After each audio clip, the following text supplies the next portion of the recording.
Out here, they call Highway 50 the loneliest road in America. And for 20 years, that's exactly how I liked it. Loneliness was a kind of armor. My Peterbilt, old Bessie, she wasn't just a truck. She was my world, my castle, my two-bedroom rolling apartment with a million-acre front yard that changed every day. You get used to the life. More than that, you come to rely on it. The world inside my cab had its own laws, its own smells, its own sacred rhythm. The first thing that would hit you if you climbed in was the coffee. Not the fancy stuff from a Starbucks. I'm talking about the bitter, burnt, keep you awake through Armageddon kind of coffee I brewed myself on a little plug-in pot. It was a smell of pure function, an acrid perfume that had seeped into the upholstery for 2 decades. It mixed with the faint, lingering scent of diesel and cheap vinyl. To anyone else, it'd probably smell like a gas station bathroom. To me, it smelled like home. Tucked into the sun visor, right above my head, was a photo of my daughter, Sarah. It was old, maybe from when she was 10 or 11. Her 2 front teeth were missing, and she was grinning like she'd just been told the world's funniest secret. The corners were soft and brown, the colors faded a bit from 1,000 sunrises and sunsets beating through the windshield. Whenever the loneliness got a little too loud, I'd just glance up at that smile. It was a reminder, a reason. You see, being alone out here wasn't about being antisocial. It was about being safe. It was about control. In my cab, I controlled everything. The temperature, the music, usually just the low drone of the engine, and most importantly, who was in it. Which was nobody but me. I had one rule, one, single, solitary rule that I never, ever broke. Not for love, not for money, not for God himself if he appeared on the shoulder with a flat tire. No riders, ever. It wasn't just a preference, it was a survival tactic, branded into my brain since my first long haul. I'd heard the stories at truck stops, whispered over greasy spoons and lukewarm coffee. Stories of drivers who picked up the wrong person, a friendly face that turned ugly, a sob story that ended with a knife. The road is full of ghosts, and I had no intention of becoming one of them or helping to make one. My logbook was my Bible, each entry a neat testament to miles passed and loads delivered. But my real journal was a little digital voice recorder I kept in the cup holder. Late at night, when the white lines started to hypnotize me and my eyelids felt like they had lead weights on them, I'd pick it up. Mile marker 112, Eastern Nevada, I'd mumble, my voice raspy. Just past a dead coyote. Big one, skies clear, another hour to the stop in Ely. Feeling tired, but good tired. It was a stupid little ritual, but it was mine. It was a way to push back against the crushing silence, to prove I was still here, still human, not just another component of the machine I was driving. Sometimes I'd play back the old recordings, listening to my own voice from a year ago, 5 years ago, talking about the weather in Wyoming or a bad batch of chili in Oklahoma. It was a chronicle of a life spent in solitude, a safe, predictable, and manageable solitude. That night in October started out just like any other. The sun had set behind the distant, jagged mountains of Nevada, painting the sky in violent shades of orange and purple before it all collapsed into a deep, starless black. The air was still and cool. I was making good time. The drone of the Cummins engine was a familiar lullaby. I was in my zone, my fortress sealed against the world. Then the weather turned. It wasn't a gradual thing. It was like someone had flipped a switch. 1 minute, the high desert was peaceful and silent. The next, the wind hit the side of my rig like a physical blow, making the whole 18-wheeler shudder. The first drops of rain weren't drops at all. They were thick, heavy splats against the windshield, like someone was throwing handfuls of gravel at me. Within 5 minutes, it was a full-blown deluge. The kind of biblical, end-of-the-world rain that makes you feel very small and very fragile, even when you're wrapped in 40 tons of American steel. My wipers, even on their highest setting, were losing the fight, smearing a curtain of water back and forth across the glass. The world outside my headlights ceased to exist. There was only the cab, the roaring wind, the machine gun rattle of rain on the roof, and the sliver of blacktop I could barely see. This is when you're supposed to be most alert, when your training kicks in. But honestly, a part of me always found a strange comfort in storms like this. It made my little fortress feel even more secure. The chaos outside only amplified the peace within. I took a sip of my bitter, lukewarm coffee and settled in for the haul, my hand steady on the big steering wheel. It was the flicker that caught my eye, a flash of movement on the right shoulder, right at the edge of my high beam's reach. My first thought was an animal. A deer, maybe, or a pronghorn, caught in the lights and the storm. I eased my foot off the accelerator, my knuckles turning white on the wheel. Hitting one of those at this speed would be disastrous. But it wasn't an animal. As Bessie rumbled closer, the shape resolved itself. It was human, a person, just standing there on the side of the loneliest road in America, in the middle of a monsoon, miles from anything. It was a silhouette, impossibly thin and hunched against the wind and rain. They weren't trying to flag me down. They weren't waving their arms or jumping up and down. They were just standing there, a solitary, miserable statue in the heart of the tempest. As my headlights washed over them completely, I saw it was a young man. Looked like a kid, really. Soaked to the bone, his clothes plastered to his skinny frame, his hair matted to his forehead. He just stood there, looking at the ground, as if he'd simply given up. My foot hovered over the accelerator.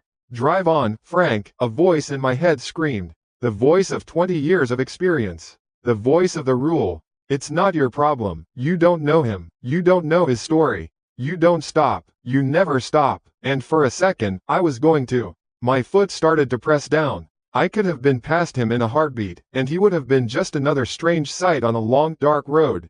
Another story for the voice recorder. But then he lifted his head. Just for a moment, he looked up, not at me, but sort of through me, into the blackness beyond. And in that brief, rain-streaked glimpse, I didn't see a threat. I didn't see a grifter or a killer. I saw a kid who looked utterly and completely broken. The kind of defeated that goes bone deep. He looked like he was at the end of his rope, and the road had just run out. Something inside me twisted. Maybe it was pity. Maybe, after all these years alone, the sight of someone else so profoundly isolated resonated with a part of me I kept buried. The part that sometimes stared out at the endless empty highway and felt it staring back. "He's going to die out here," another voice whispered. A softer, stupider voice. "The temperature is dropping. He'll get hypothermia. You can't just leave him." The two voices went to war in my head. 20 years of discipline versus one moment of raw, stupid empathy. "He's probably got a car broken down just up the road. There are no other cars. You haven't seen another set of headlights in an hour. This is how it happens, Frank. This is the story they tell about you later. This is a kid. Look at him. He's smaller than Sarah was at 16. I was arguing with myself, negotiating with my own damn rule. Maybe this was the exception. The one time in 20 years where the rule didn't apply. A freak storm. A kid in real trouble. I'm a big guy, 6'2", 230 pounds of a life spent loading and unloading. I can handle a skinny, rain-soaked kid if things go south. The thought was almost arrogant. A fatal bit of pride. Before I could second-guess it again, before the smart part of my brain could win the argument, my foot moved from the accelerator to the brake. The decision was made. The big truck groaned in protest as I slowed it down. The air brakes let out a long, loud hiss that was nearly swallowed by the howl of the wind. I pulled Bessie onto the wide, muddy shoulder, about 50 yards past the figure. Everything felt slow and deliberate, like I was moving underwater. I watched him in my passenger side mirror, a small, wavering shape in the storm. He didn't move. He just stood there, as if he hadn't even registered that a 40-ton behemoth had just stopped for him. My hand trembled slightly as I reached across the cab, over the doghouse engine cover that separated the two seats. My fingers hovered over the electric lock switch on the passenger door. This is a mistake. The thought was as clear and loud as a church bell. This is a mistake, Frank. I ignored it. I pressed the button. The lock made a dull clunk. With a deep breath that didn't quite fill my lungs, I pushed the heavy door open. It fought against the wind for a second, then swung outward with a deep, groaning sigh. A violent gust of wind and rain blasted into my sanctuary. It was cold and wet and smelled of ozone and wet sagebrush. It felt like a violation, an invasion. The storm, the chaos, the unknown, it was all pouring into my fortress now, invited by my own hand. In the side mirror, I saw the figure finally stir, turning his head slowly toward the open door, a dark silhouette against the tumultuous night. He moved with a kind of slow, dreamlike quality that didn't match the urgency of the storm. He wasn't scrambling to get out of the rain, he was just arriving. One foot after the other, pulling himself up the high steps into the cab. A puddle immediately began to form around his worn-out-looking boots on my rubber floor mat. I leaned away instinctively, a reflex I'd had for 20 years to keep the outside world from getting its dirt on my inside world. Go on, shut the door, I grunted, my voice sounding rougher than I intended. He reached back and pulled the heavy door. It slammed shut with a solid, definitive thud that cut off the roar of the wind and rain as if a soundproof wall had just dropped into place. And just like that, the chaos was outside again. The only sounds left were the deep, steady rumble of Bessie's idling engine, the rhythmic th-wump of the wipers, and the labored breathing of the kid sitting next to me. The silence inside the cab was suddenly immense, louder, somehow, than the storm had been. He just sat there for a moment, dripping, head down, like a marionette with its strings cut. Water ran in rivulets from his dark hair, down his pale neck, and into the collar of his thin jacket. He was younger than I'd first thought, maybe 20, 21 at the most. Skinny, but not in a sickly way, more like a stray dog that hadn't missed too many meals yet. "Thanks," he said finally. His voice was quiet, almost a whisper, and had a strange, flat quality to it. No panic, no relief, just a simple statement of fact. "Really, thanks. Don't mention it," I said, putting the truck in gear. The whole rig shuddered as I eased off the clutch and steered us back onto the slick blacktop. Rough night to be out for a walk. That was my attempt at starting a conversation. The normal thing to do. You pick someone up, you ask them what happened. You get the story. Car broke down, ran out of gas, had a fight with their girlfriend. There's always a story. He just nodded, his eyes fixed on the water pooling around his feet. Yeah, it is. And that was it. Nothing more. All right, I thought. Maybe he's in shock. Hypothermia's starting to set in. My name's Frank, I offered, keeping my eyes on the shimmering ribbon of road. Silas, he replied, still not looking at me. Well, Silas, what's the story? Your car give up the ghost back there? A long pause. The wipers swiped back and forth, counting the seconds. Something like that, he said. The vagueness of it was the first little prickle of unease. Not a lie, not the truth, just a wall. I'd met all kinds of people in my life. People who'd talk your ear off for 500 miles and people who wouldn't say boo to a goose. But this was different. This wasn't shyness. This was a deliberate quiet. A cultivated emptiness. Turn on the heat over there if you want, I said, gesturing with my chin towards the dashboard controls on his side. Knob on the right. He reached out a hand to do it. And that's when I noticed the second thing that was wrong. His hand. For a guy who had supposedly been stranded in a desert monsoon, his hand was clean. Not just not dirty, but clean. His fingernails were neatly trimmed, almost manicured. There was no grease, no grime, no sign of having tried to fix a broken-down car or hike along a muddy shoulder. It was the hand of someone who'd been sitting in an office all day, not someone at the mercy of the loneliest road in America. He twisted the knob, and a blast of warm, dry air started to fill the cab, carrying with it that familiar scent of engine heat and old vinyl. It felt good, but it didn't chase away the chill that was starting to form in the space between us. We drove on in silence for what felt like an eternity. 10 miles, maybe 15. The only sound was the engine and the rain. I glanced at him again in the dim, green glow of the dashboard lights. His clothes, though soaked, looked decent. A simple dark jacket, jeans, sturdy-looking boots. It wasn't the gear of a hiker or a vagrant. It was just clothes. Anonymous, like he'd been put together from a catalog of generic people. I cleared my throat, the sound unnaturally loud in the quiet cab. So, where you headed? I'm going as far as Ely for the night. Can drop you there. Ely works, he said. Same flat tone. Got folks there? No. A job? No. Every question I asked hit a dead end. It was like tossing a rock into a deep, dark well and never hearing it splash. I gave up. It was clear he didn't want to talk, and to be honest, I was starting to not want to hear what he had to say. My little act of charity was turning into the most awkward ride of my life. The safe, predictable solitude I cherished had been replaced by this heavy, watchful silence.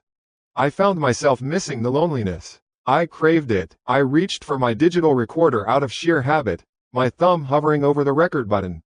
I wanted to mumble something into it. Mile marker 140. Picked up a kid. Weird one. Quiet. But I couldn't. Not with him sitting right there. He'd broken my one rule, and in doing so, he'd broken all my little rituals, too. He had poisoned the well. My fortress felt contaminated. The rain started to let up a little, easing from a frantic barrage to a steady, heavy drumbeat. The road ahead was still a black void, my headlights carving a temporary tunnel through the night. I focused on the white lines, trying to lose myself in the rhythm of the drive, trying to pretend I was alone again. I almost succeeded. Then, out of the deep, humming quiet, his voice came again. It wasn't directed at me. He was still staring straight ahead, his gaze fixed on the spot where the rain met the light at the edge of the darkness. Do you ever feel like this truck is a cage? The question hung in the air between us. It was so bizarre, so completely out of left field, that for a second my brain just refused to process it. I thought I must have misheard him over the engine. I turned my head to look at him properly for the first time. His face was in profile, illuminated by the dashboard's green glow. It was a perfectly calm, placid face. There was no emotion in it at all. He wasn't asking a philosophical question. He wasn't trying to be deep. It sounded like he was asking me what time it was. A simple, practical inquiry. A cage? I looked around my cab. At the worn steering wheel that felt like an extension of my own hands. At the comforting clutter in the door pocket. At the doghouse cover between the seats that had served as a dinner table 1,000 times. At the photo of Sarah, tucked safely in the visor. This wasn't a cage. This was my shell, my armor, my home. It was the one place on earth where I wasn't in a cage. A cold dread, slick and oily, began to seep into my gut.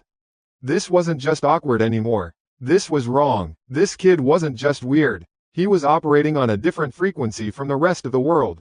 I forced a short, barking laugh. It sounded fake even to my own ears. A cage? Hell, no, kid. This thing's the opposite. This is freedom. 40 tons of it. I was trying to steer the conversation back to normal, trying to anchor it to something solid. But he didn't seem to hear me. He just kept staring into the darkness, as if my answer was completely irrelevant. He gave a slight, almost imperceptible nod. I see, he said softly, to himself more than to me.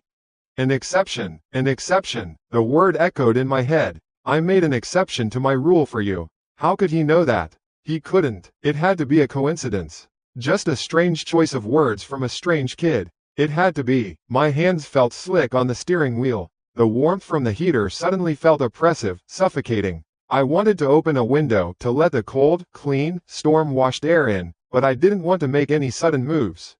I just kept driving, my eyes glued to the road, acutely aware of the still, silent figure beside me. The cab, my fortress, had shrunk. The walls felt like they were closing in, the air thick and hard to breathe. For the first time in 20 years, sitting in the driver's seat of my own truck, I felt trapped. I was trying to push the word out of my head. Cage, cage, cage. It was just a word. A stupid word from a messed up kid. I focused on the engine's drone, willing it to be the only sound in the world. And that's when I heard it. It started so quietly I thought it was just a new sound from the engine, or maybe the whine of the wind finding a new crack in the door seal. It was a low, steady sound. A single note hum, then the tone shifted, rising and falling in a simple, repeating pattern. It was quiet, barely a whisper beneath the rumble of the Cummins, but it was unmistakably musical. He was humming. It wasn't a pop song or a rock anthem. It was a melody so simple, so ancient, it felt like it was dredged up from the bottom of a well. A slow, seesawing tune of just a few notes, repeated over and over and over again. Hush, little baby, don't say a word. It was a lullaby, and in the close, dark confines of my cab, miles from anywhere, with the storm still raging outside and a stranger with clean hands and dead eyes sitting beside me, it was the most terrifying sound I had ever heard in my life. My blood didn't just run cold, it felt like it turned to slush in my veins.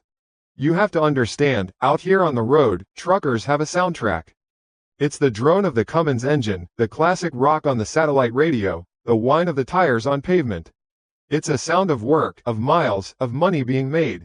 A lullaby, a damn lullaby is the opposite of all of that. It's a sound for a nursery, for a bed that isn't moving 80,000 pounds at 60 miles an hour. For a moment the world outside the cab, the rain, the dark, the whole godforsaken state of Nevada, just vanished. All that existed was that quiet, repeating tune. I swallowed hard, the sound loud in my own ears. That's an old one, I said, trying to make my voice sound casual, like two guys just shooting the breeze. It came out tight, strained. The humming stopped, just cut off, clean. Silas turned his head slightly toward me, but his eyes were still pointed forward. My mother used to sing it. Again, that flat, factual delivery. No warmth, no nostalgia. He might as well have been telling me the capital of Montana. I've known men who got misty-eyed talking about their mother's cooking. This kid talked about his mother's song like he was reading an entry from a dictionary. Yeah, well, it's nice, I lied. It wasn't nice. It was the furthest thing from nice. It felt wrong, like finding a child's tooth in your steak dinner. He didn't reply. The silence came crashing back in, heavier this time because now I knew what it was holding back. I gripped the steering wheel, my knuckles white. My brain was racing, trying to put the pieces together into a picture that made sense. Okay, so he's weird. He's a weird kid. Maybe he's on the spectrum somewhere. Or maybe the storm just freaked him out and humming is his way of coping. People do strange things when they're scared. Yeah, that had to be it. He was just trying to keep himself calm. That was a normal, human thing to do. But then I thought of his hands. His clean, unblemished hands. And the question about the cage. And the dead-end answers. None of it fit. It was like trying to assemble a piece of furniture where none of the holes lined up. We drove on. The high-beam headlights bored a hole through the night. The rain had settled into a steady, hypnotic drumming on the roof. I could feel the fatigue starting to creep in at the edges of my vision, the familiar enemy of every long-haul driver. On a normal night, this was the time I'd reach for the recorder.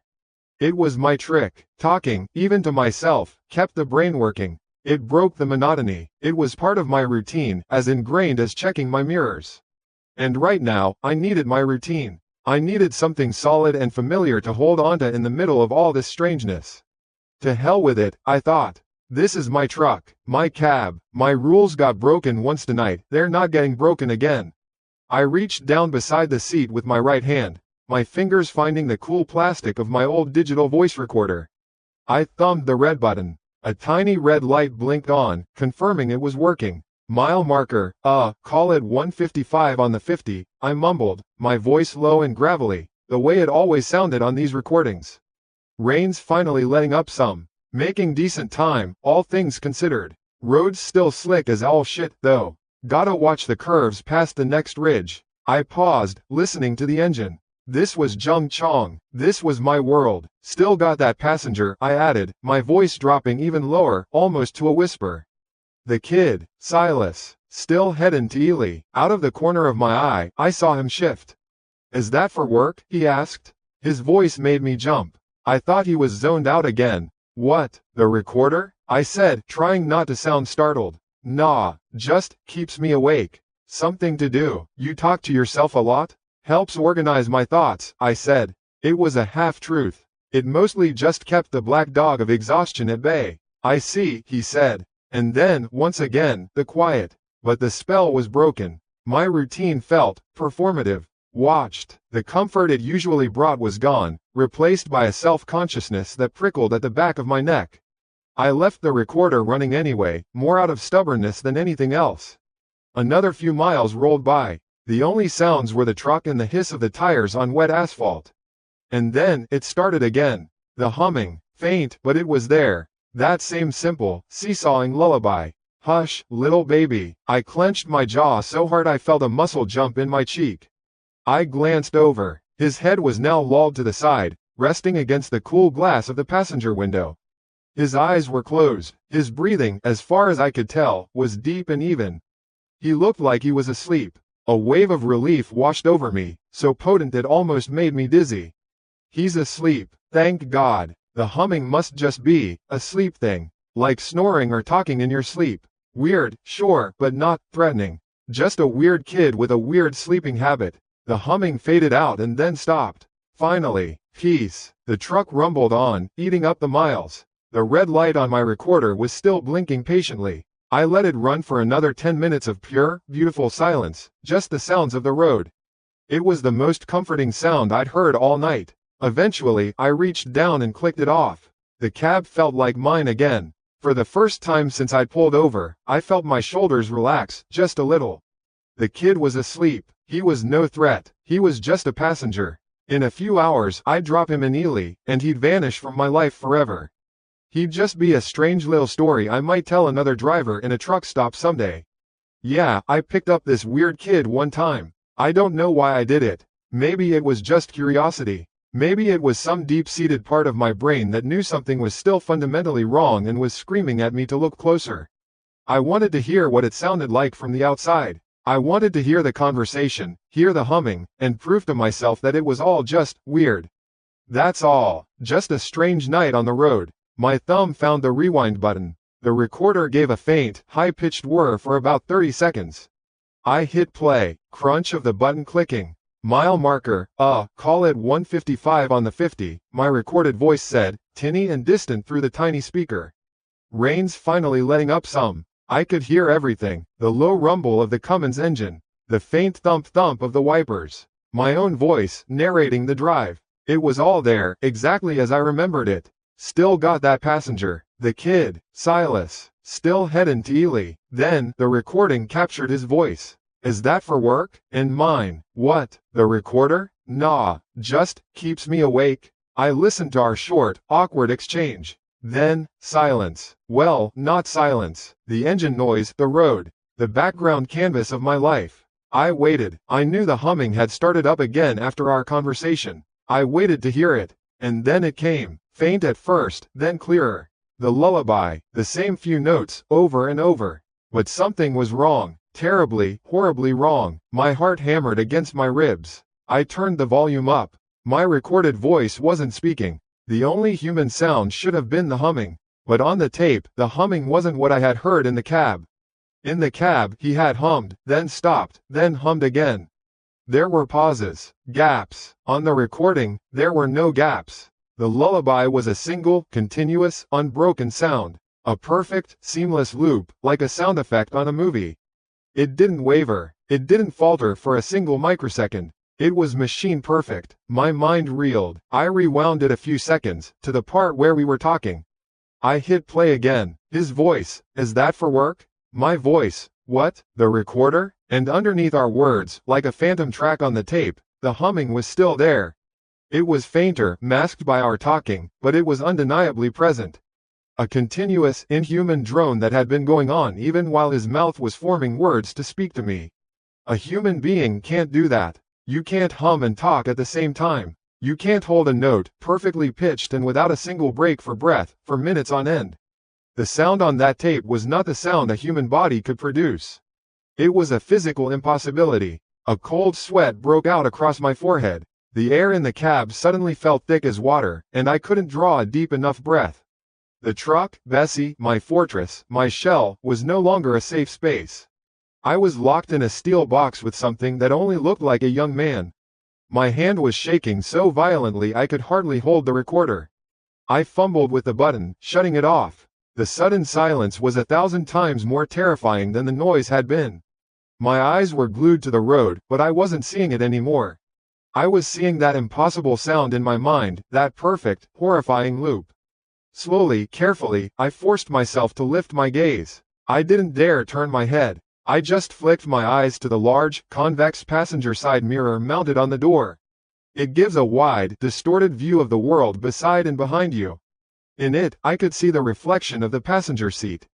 Silas was not asleep. His head wasn't against the window anymore. He was sitting upright, perfectly still. And his eyes were open. They were fixed on the mirror, and through the mirror, they were fixed directly on me. There was no anger in them, no emotion at all, just a flat, placid, wide-eyed emptiness. He knew I had heard it. He knew that I knew. And in the dead, silent awareness of his stare, I understood. The cage wasn't the truck. I was in the cage with him. My heart didn't just hammer, it went silent. For a long, stretched-out second, the world went quiet, like the moment after a lightning strike before the thunder hits. The only sound was the impossible whine on that cheap plastic recorder, a sound that my brain refused to process. Time sort of stopped. The truck was still moving, the rain was still streaking across the glass, but inside my head, I was frozen. Paralyzed, looking at a reflection of a thing in a mirror that was looking right back at me. He knew. That was the whole of it. He sat there, his body a statue, and in that dead, flat stare, there was a message. I know you've heard, I know you know, and I don't care. There was no pretense anymore. The performance was over. You have to understand the layout of a cab. It's tight. The distance between me and the passenger seat is less than the length of a man's arm. For 20 years, that closeness was a feature, not a bug. Everything I needed was within reach. My coffee, my maps, my logbook, my recorder. Now, that same proximity felt like the walls of a coffin closing in. Every inch of empty space between us vibrated with a terrible energy.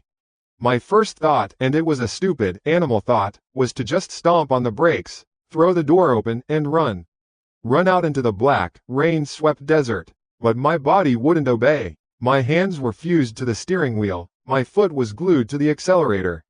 Bessie just kept on rumbling down the highway, a 40-ton casket on wheels, carrying me and whatever the hell that thing was beside me into the darkness. My mind started working again, slowly at first, then in a frantic, panicked rush. Plan. I needed a plan. I couldn't just keep driving. Ely was still hours away. Hours locked in this box with him. The thought was unbearable. I couldn't confront him. What would I even say? Hey, you're not humming correctly. You can't talk and hum at the same time. He'd just stare at me with those dead eyes. Or worse, he wouldn't. He'd do something else. I needed an out, a reason to stop, a place with lights, with people. Even one other person would shatter this terrible, suffocating intimacy. My eyes flicked to the dash. The fuel gauge, it was sitting just above a quarter tank. Not desperate, but low enough. Low enough to be a perfect excuse. On a long haul through the desert at night, you don't take chances with fuel. It was plausible, it was normal, it was my lifeline. I swallowed, my throat dry as dust. I had to speak. I had to pretend everything was normal, just for a few more miles. Damn, I said, and my voice came out sounding surprisingly steady. A little rough, but steady. Getting a bit low on fuel. There's a 24-hour spot up ahead, about 10 miles. The Flying J, I think. Gotta top her off. The silence that followed was the loudest thing I'd ever heard. It stretched and for a horrible moment I thought he wouldn't answer, that he'd just keep staring at my reflection in the mirror, acknowledging my life for what it was. Then, his head moved. It was a slow, deliberate motion. He turned from the window and faced forward again, breaking his gaze with the mirror. It was a small thing, but it felt like I could breathe again, just a little. All right, he said. His voice was the same as before. Flat, monotone, completely unaffected. The next 10 miles were the longest of my life. I didn't dare look at him. I kept my eyes on the road, on the rhythmic sweep of the wipers, on the glowing red light of the recorder that I hadn't dared to touch again. I focused on the mechanics of driving. Check the mirrors, check the gauges, keep her steady in the lane. It was my mantra, the routine that had kept me safe for 2 decades. But the safety was gone. The routine was just a hollow shell, and I was just an actor playing the part of a trucker, trying not to let my co-star know I knew he wasn't human. Finally, I saw it. A single island of sickly yellow light in an ocean of black. A tall sign with a few burned-out letters advertising diesel and coffee. It wasn't a Flying J, it was a no-name, rundown place, probably the kind of joint where the coffee tastes like battery acid and the bathrooms haven't been cleaned since the Carter administration. But it had lights, and, God willing, it had people. I eased Bessie off the highway, the tires crunching on a gravel lot full of puddles.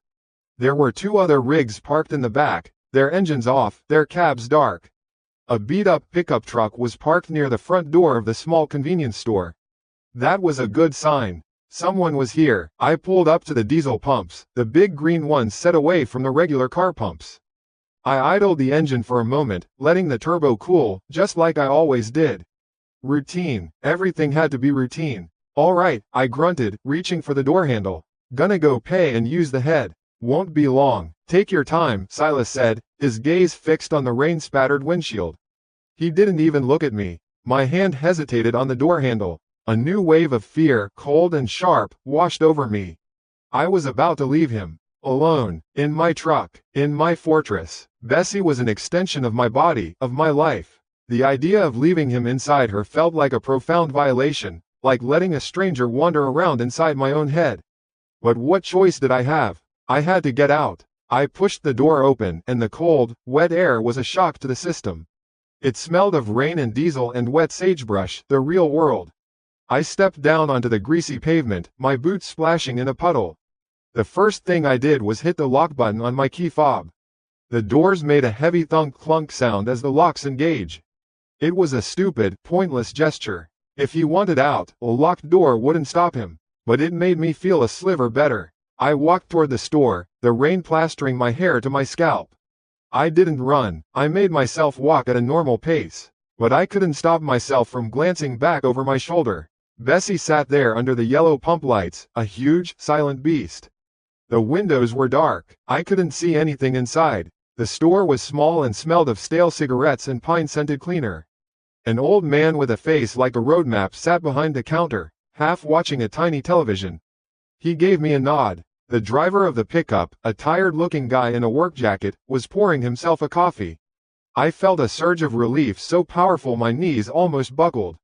People, real, normal people. I went to the bathroom first. It was as grimy as I'd expected. I splashed cold water on my face, staring at my own reflection in the cracked mirror.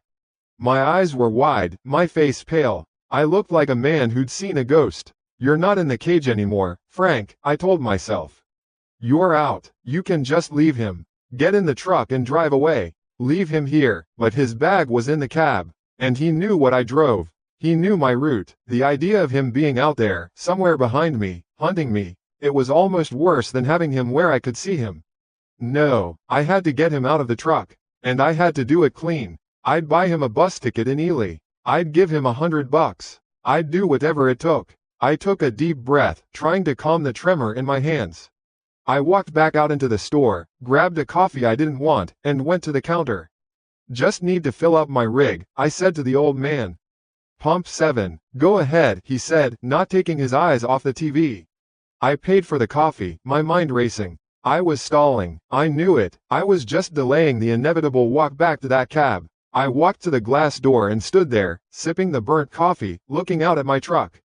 And then my heart stopped for the second time that night. The light inside the cab was on. The little dome light. It cast a weak, pale glow, just bright enough to see shapes. And the shapes were wrong. The passenger seat was empty. A silhouette, thin, wiry, was bent over, leaning across the center console toward my side. Toward the driver's seat. My blood turned to ice water. He wasn't just sitting there. He was moving. He was searching. I felt a violation so profound it made me physically sick. He was in my space. My sanctuary. He was going through my things. I stood there, rooted to the spot, hidden in the doorway of the convenience store. The rain was drumming on the metal awning above me, but I couldn't hear it. All I could hear was the blood roaring in my ears. I watched, mesmerized with horror, as the shadow moved. I saw an arm reach over and open the glove compartment. My glove compartment, where I kept my registration, my insurance, and my logbook. My logbook. It wasn't just a book. It was my life in black and white. Every stop, every mile, every load, every late night thought I'd ever scrawled down to keep myself awake. It held the greasy fingerprints from 1,000 truck stops. It had the coffee stain from that near miss outside of Salt Lake City. It had the phone number of my daughter, tucked into the back cover. It was the one thing in that truck that was entirely, completely, and sacredly mine. And he had it. I saw the silhouette straighten up, holding the book. He held it in both hands, cradling it almost gently. He opened it. I could see the faint motion of his head as his eyes scanned the pages. He was reading it. He was reading me. The fear I'd felt before, that cold, supernatural dread about the humming, was nothing compared to this. That was a fear of the unknown. This was personal. This was an invasion. He wasn't just some strange entity I'd stumbled upon. He was a predator. He was studying me, learning my habits, my history, my daughter's phone number. He was looking for weaknesses. He was dismantling my fortress from the inside out, brick by brick. The cage wasn't the truck. He was turning my life into the cage. I stood there for what felt like an eternity, the cheap coffee cup growing cold in my trembling hand. The rain ran in rivulets down the glass door in front of me, distorting the scene, making it seem even more unreal, like a nightmare I couldn't wake up from. Then, as suddenly as it began, it was over. The silhouette calmly closed my logbook. I watched him lean over and place it precisely back in the glove compartment. He closed the door with a soft click. Then, he switched off the dome light, plunging the cab back into darkness. A moment later, his shadow reappeared in the passenger seat, sitting upright, facing forward, perfectly still. As if nothing had ever happened. He was waiting for me. He knew I'd seen him. The unlocked door, the light, the open searching, it was all a display. A demonstration, a message far clearer than any words. I can go anywhere. I can see anything. Nothing of yours is safe from me. And he was sitting in my truck, waiting for me to walk back across that dark, wet lot, get back behind the wheel, and continue the journey. He was waiting for me to climb back into the cage. There are moments in your life that are forks in the road, and you don't even know it. Then there are moments when you're standing in front of a 10-foot tall, flashing neon sign that says danger and another, smaller sign below it says this is your last chance, buddy. This was one of those. My feet felt like they were nailed to the grimy linoleum floor of that convenience store. The cheap coffee cup was shaking so hard in my hand that a little bit of the lukewarm liquid sloshed over the side, burning my knuckles. I didn't even flinch. All I could do was stare out the glass door, through the rain, at the dark cab of my truck. He was in there, waiting. He'd put on a whole performance for me. The light, the searching, the casual placement of my life's logbook back into its slot. It was a message, clearer than if he'd spray painted it on the side of my trailer. I own this space now. I own you. The old man behind the counter cleared his throat, a dry, rattling sound. You gonna fill up that rig or just stare at it all night? His voice snapped me out of it. Right, normal. I had to be normal. I nodded, not trusting myself to speak, and pushed the door open. The walk from the store to the pumps felt like a mile across a battlefield. The rain was coming down harder now, cold and sharp, plastering my thin hair to my skull. Every puddle seemed to want to trip me. The hiss of the tires from the highway sounded like a warning. I didn't look at the passenger side window. I couldn't. I kept my eyes fixed on the driver's side door, like it was a life raft. My hand was trembling when I pulled the handle. The door swung open with a familiar groan, a sound that usually meant comfort and home. Tonight, it sounded like a cell door opening. I swung myself up into the seat. The air inside was thick and still. It was the same air I'd been breathing for hours, but it felt different now.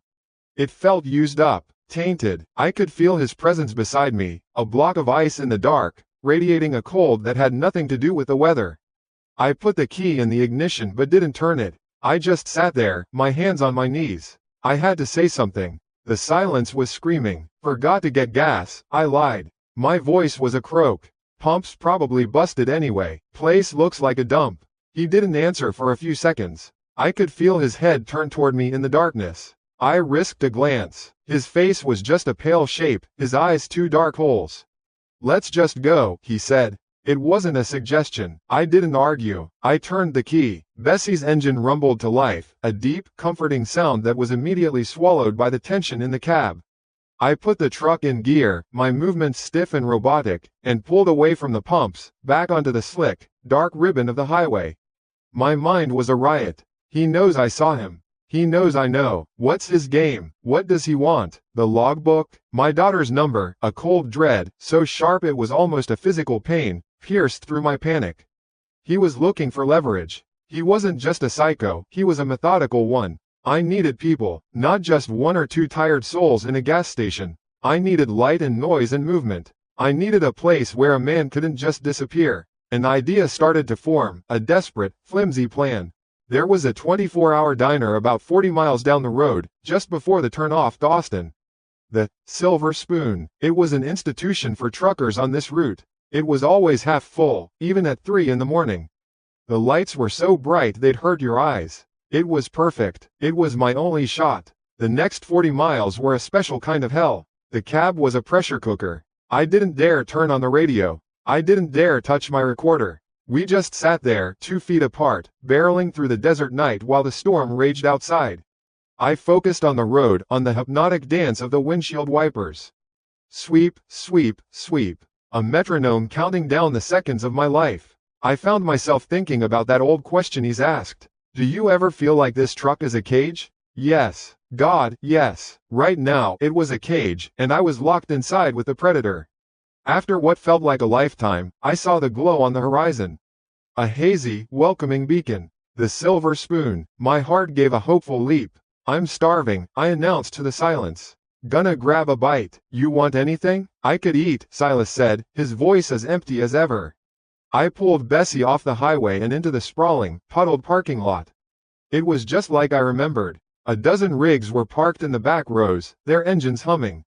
The diner itself was lit up like a Christmas tree, its big neon sign buzzing and flickering in the rain. I could see figures moving around inside. People, I killed the engine, and this time, I didn't hesitate. I threw the door open and climbed down, not waiting for him. The air smelled like wet asphalt and bacon grease, the perfume of civilization. I walked toward the entrance, Silas falling into step a few paces behind me. Pushing through the glass doors was like entering another world. The warmth hit me first, then the noise, the clatter of silverware on thick ceramic plates, the low murmur of conversation, the sizzle of something on the grill. A waitress with a beehive hairdo that defied gravity shouted an order to the cook. 2 state troopers sat in a corner booth, nursing coffees. Relief washed over me so intensely my knees felt weak. This was safety. This was a sanctuary. We slid into a booth with cracked red vinyl seats. The tabletop was a little sticky. I didn't care. I grabbed the menu like it was a holy text. Silas didn't. He just sat there, his hands resting on the table, and he watched. He watched the troopers, he watched the cook through the pass-through window, he watched a family with 2 tired kids in the next booth. He wasn't looking at them like a person would. He was looking at them the way a wolf watches a herd of sheep, with a detached, calculating stillness. A waitress came over. She was older, maybe 65, with a tired but kind face etched with a million tiny lines. She wore a name tag that said, Martha. "What can I get for you boys tonight?" she asked, her voice raspy from years of cigarettes and shouting orders. "I'll have the trucker's special," I said, maybe a little too quickly. "Scrambled, with rye toast. And a black coffee. And for you, hun?" she asked, turning to Silas. He looked at her, and for a second, I thought I saw her smile falter. His eyes were just blank. He didn't seem to really see her. "Coffee," he said. "Black. Nothing to eat?" He just shook his head slowly. Martha scribbled on her pad. "All right, be right out with those coffees." She walked away, and I couldn't help but notice she threw a quick, puzzled glance back at our booth. The coffee came, and I wrapped my cold hands around the thick, warm mug. I tried to make small talk, to maintain the illusion of normalcy. "Quite a storm out there," I said, looking out the big window. Silas just grunted in response, his eyes still roaming the room. The troopers paid their bill and left, and with them went a significant portion of my newfound courage. We sat in silence. My food arrived, and I ate it without tasting a thing. I shoveled it in, my only goal to prolong our time in this place.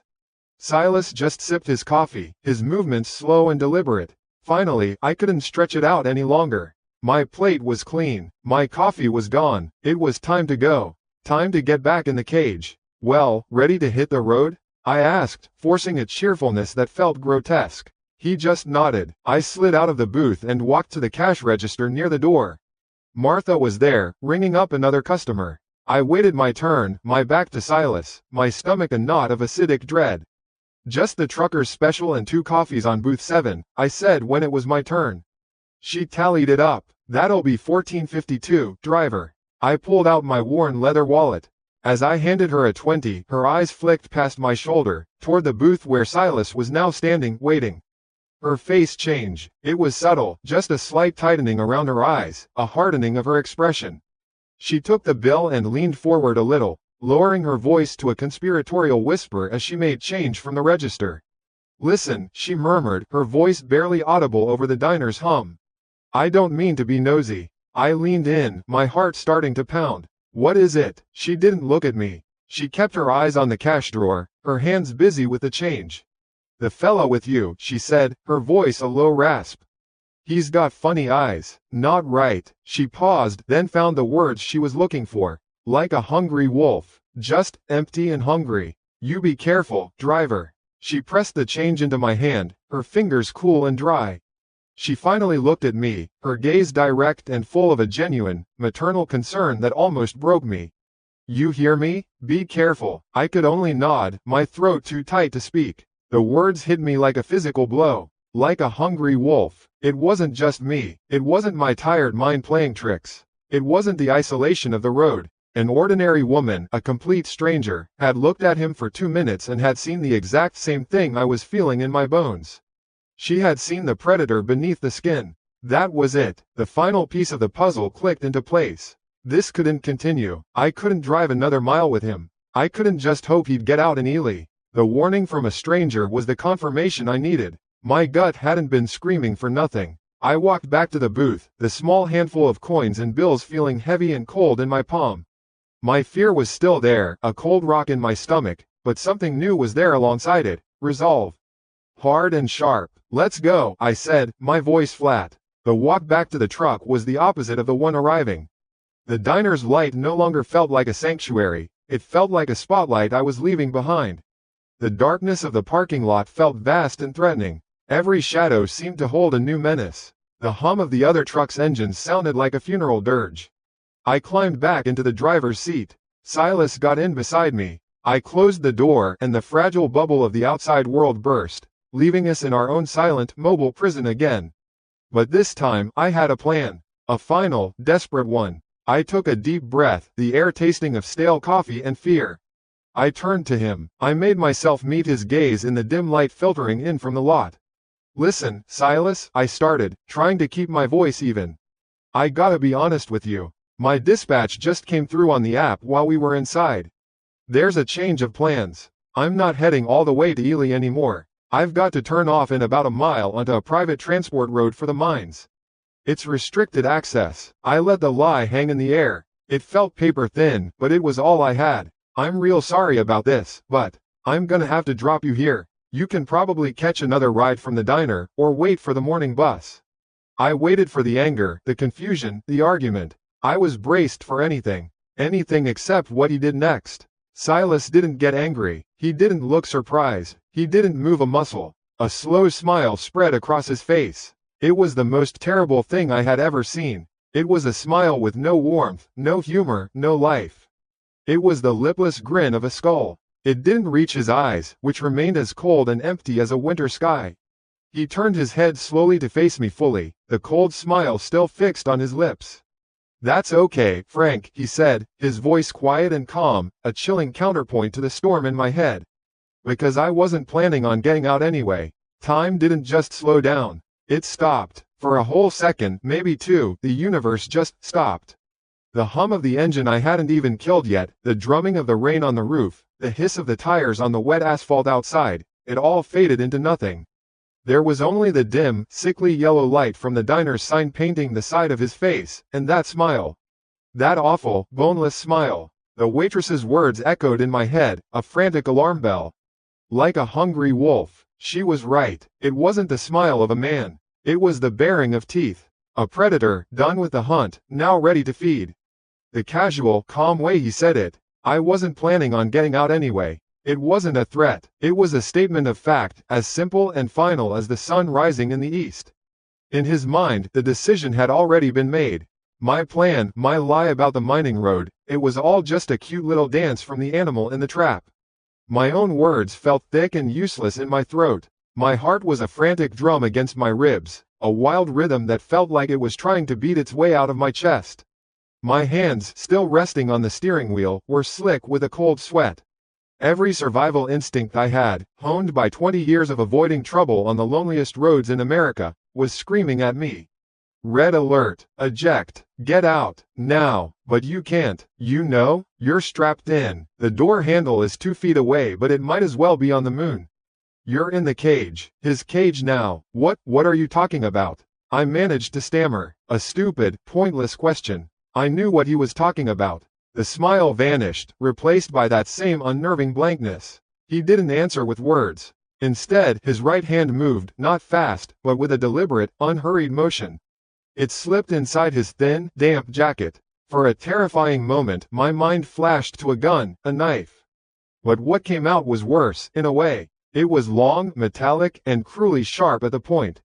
A handle of worn, grooved plastic. It was my ice pick. My own goddamn ice pick, from the emergency toolkit tucked under my seat. The one I used to chip away ice from the trailer brakes in the dead of a Wyoming winter. The one I hadn't laid eyes on in a year. The sight of it broke the spell. It was the physical proof. The confirmation. When I was in the restroom at that last gas station, he hadn't just been looking at my logbook. He'd been arming himself. From my own things. The violation of it, the cold-blooded planning, was a physical shock, like a bucket of ice water dumped over my head. He hadn't just been a passenger. He'd been an auditor, a predator casing its territory. We've come so far together, Frank, he said, his voice still that same quiet, reasonable tone. He held the ice pick loosely, resting it on his thigh, the point aimed at me. It gleamed in the dim light. This cab is cozy. It's got everything a man needs. A bed, a map, a story. He nodded toward my logbook, still in its cubby. It's a good little cage. Now, it's my cage. There was no more time for thinking. No more planning. This was it, the moment where you either live or you die. My body moved before my brain could argue. I lunged, not at him, at the door lock. My left hand shot out, my fingers fumbling for the little plastic switch. I heard it click down just as he moved. He was fast. Wiry strength I wouldn't have guessed was in him. He surged across the small space between the seats, the ice pick leading the way. I threw my right arm up, a clumsy, desperate block. The point missed my face, missed my throat, and scraped hard against my collarbone. It wasn't a deep cut, more of a gouge, but a hot, sharp pain exploded across my shoulder. It wasn't the pain that scared me, though. It was the coldness of the steel, the feeling of it tearing through my shirt, my skin. It felt personal. He grunted, pushing forward. I was bigger than him, heavier, but he had leverage and ferocity. I was pinned against my door, the steering wheel digging a hard crescent into my ribs. His face was inches from mine. His eyes were wide now, not empty anymore. They were full of a terrible, gleeful intensity. The wolf had dropped its disguise. I got a hand on his wrist, the one holding the pick. His skin was cold and clammy. We strained against each other, a grunting, ugly struggle in the suffocating confines of the cab. The smell of his wet clothes, of stale coffee, of my own raw fear, filled the air. My muscles screamed in protest. He was trying to bring the point down into my gut. I was using every ounce of strength I had, dug up from years of wrestling with tarps and chaining down loads, just to keep it at bay. My head slammed back against the window. Stars exploded behind my eyes for a second. The photo of my daughter, Jenny, tucked into the sun visor, fluttered down onto the dashboard. She was smiling, a gap-toothed grin from her second-grade school picture. Seeing that photo was like flipping a switch. This wasn't just about me anymore. This creature, this thing, had violated my sanctuary, held my daughter's picture in his hands, read my private thoughts. He wasn't just trying to kill a man, he was trying to erase a life. My life. A new kind of strength flooded into me, born of pure rage. With a roar that felt like it tore something loose in my chest, I shoved him back. It was only for a second, but it was enough. He stumbled back into the passenger seat, momentarily off balance. I didn't have a weapon. I didn't have a plan. But I had Bessie. I had 17 tons of steel and diesel and momentum at my command. It wasn't a thought. It was an animal instinct.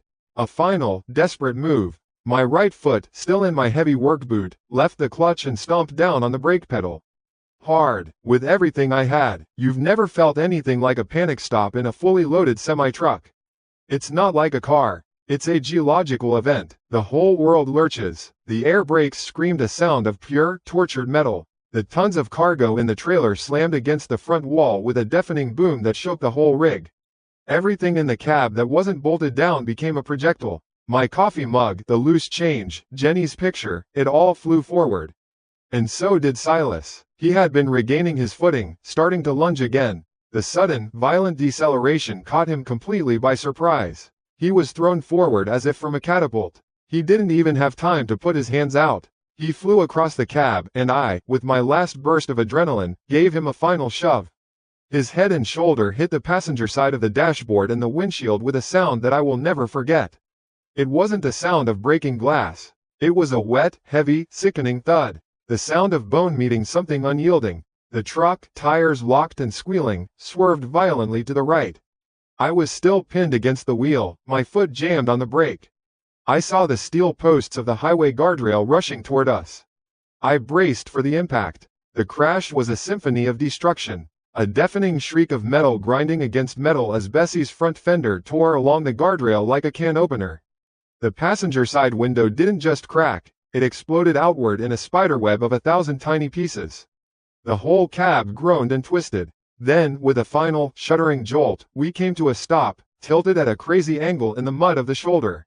Silence. A profound, ringing silence, broken only by the hiss of steam from the ruptured radiator and the relentless patter of the rain on the bent metal roof. The engine had died, the lights were out, Silas was slumped against the dashboard, motionless. A dark shape in the deeper darkness of the cab. My own body was a mess of screaming nerves. My shoulder was on fire. My head throbbed, my ribs ached, but I was alive. I had to get out. The thought was a primal command. Get out of the cage. I clawed at my door handle. It was jammed. Panic flared, hot and acidic, in my throat. I was still trapped. I threw my good shoulder against the door, once, twice. It wouldn't budge. I started kicking at it, a wild, panicked rhythm. On the third kick, something gave with a groan of twisted metal, and the door sprang open a few inches. It was enough. I squeezed through the gap, half falling, half climbing out onto the slick, wet asphalt. I landed hard on my hands and knees in a muddy puddle. The cold rain on my face felt like a baptism. I was out. I was free. I scrambled to my feet, my legs shaking so badly I could barely stand. I staggered away from the wreck of my truck, my home, my fortress. It looked like a wounded beast, steaming and broken in the darkness.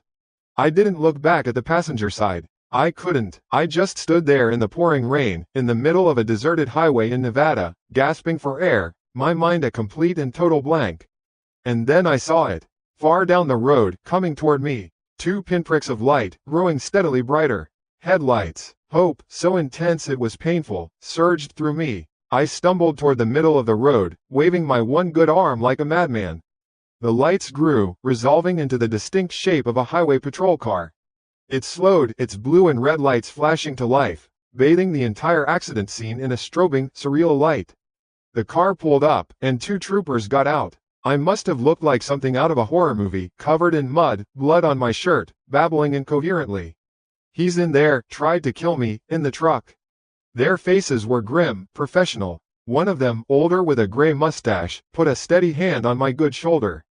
It's okay, driver. We got you. You're safe now. The relief that washed over me was so total, so absolute, that my knees finally gave out. They caught me before I hit the pavement. They sat me in the back of their patrol car, the warmth of the heater a shocking comfort. They wrapped a coarse wool blanket around my shoulders. I just sat there, shaking uncontrollably, watching through the rain-streaked window as they approached my truck with their flashlights drawn. Time got blurry after that. Another patrol car arrived, then an ambulance. They checked me out, confirmed the gash on my collarbone was nasty but not life-threatening, and that I probably had a concussion. They kept asking questions, and I tried to answer, telling them the whole story, from the moment I saw him on the side of the road to the waitress's warning to the ice pick. I watched them pull Silas's limp body from the cab. He was unconscious but alive. They cuffed him and laid him on a gurney. After what felt like an eternity, the older trooper, the one who had first spoken to me, came back and opened the patrol car door. He had a strange look on his face. Not just professional concern anymore. Something else. Something deeper. A kind of weary horror. "Frank," he said, his voice low. "We can't find any ID on this guy. No wallet, no driver's license. Nothing. He's a ghost." He paused, crouching down to my level. "But we found this." Tucked in an inside pocket of his jacket, he was holding a small, plastic evidence bag. Inside it was a book. A little pocket-sized notebook with a worn, black leather cover. It looked ancient. "What is it?" I asked, my voice a croak. "I think you should see this," the trooper said. He carefully unsealed the bag and handed me the notebook. I didn't want to touch it. It felt unclean, but I took it. My hands were still shaking, but I opened it to the first page. The handwriting was neat, loopy cursive. It described a chilly night on a back road in Oregon, and the kindly retired couple who'd given the author a ride in their RV. It was written like a diary entry. I flipped the page. A new handwriting. Canted, aggressive block letters. This entry described a long haul across Texas in a cattle truck, with a driver who talked nonstop about his kids. I flipped again, and again, and again, page after page, a new journey, a new vehicle, a new victim. Each entry was in a completely different handwriting. My blood ran cold. This wasn't Silas's diary. This was his collection. These were the last words of the people he'd ridden with, the stories he'd made them write before he. My stomach lurched. I felt like I was going to be sick. The trooper's hand steadied my arm. "Turn to the last page, Frank," he said, his voice grim.